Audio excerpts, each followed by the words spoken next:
fire escape. "Driver says the fat controller's coming home tomorrow," said James a week later. Gordon grunted. He wasn't anxious to see the fat controller. "I must do well today," he said to himself as he waited to start the express. "A good run today might help, if the fat controller hears about it." Things did not begin well, though. Thanks to a last-minute passenger, they were late starting, which meant that Gordon missed his path at the junction and was delayed there too. But with a clear run after that, they flashed through Edward Station going splendidly. They were halfway up the hill when there was a clatter beneath Gordon's cab. Suddenly he felt a blast of cold air in his middle, as if there were a gap between his boiler and cab. "Ooh!" he gasped. "What's happened?" The fireman looked at his fire. There was a gaping hole in the middle where the firebars had collapsed, and a large part of the fire had disappeared. "You've lost part of your fire, Gordon," the fireman explained. "What a place to do it!" Already Gordon was feeling weaker.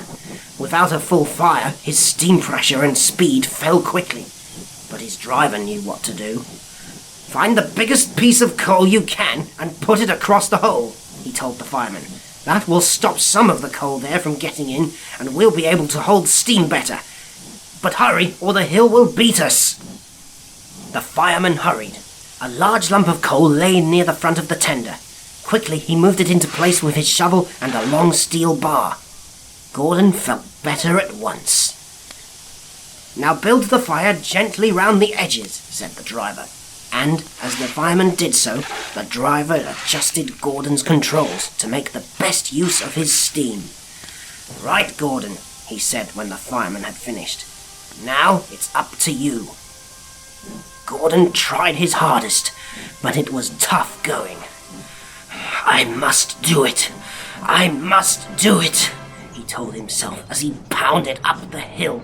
He had been stuck here once before and was determined not to fail again. Poor Gordon was getting very breathless. "I will do it! I will do it!" he panted, but he was careful not to pant too loudly in case he blew away what was left of his fire. He shut his eyes and struggled on. At last, Gordon felt that the slope was easier to climb. Cautiously, he opened one eye. Yes, he was nearly at the top. "I've done it! I've done it!" he gasped triumphantly. His fireman mopped his brow. "That was splendid, Gordon," he said. "And now you deserve a rest." A signalman turned them into a goods loop and telephoned the works for a pilot engine to be prepared. While they waited, the passengers got out and told Gordon what a useful engine he was. Boko was at the works to help, and the two engines finished the journey without further trouble.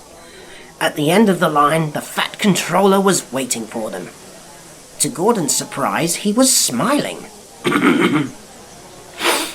"Thank you, Boko," he said, "and thank you, Gordon, for a splendid effort.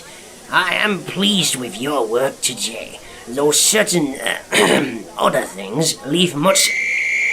But just then a whistle blew, and the fat controller had to hurry to his carriage. Once again, poor Gordon was left in suspense.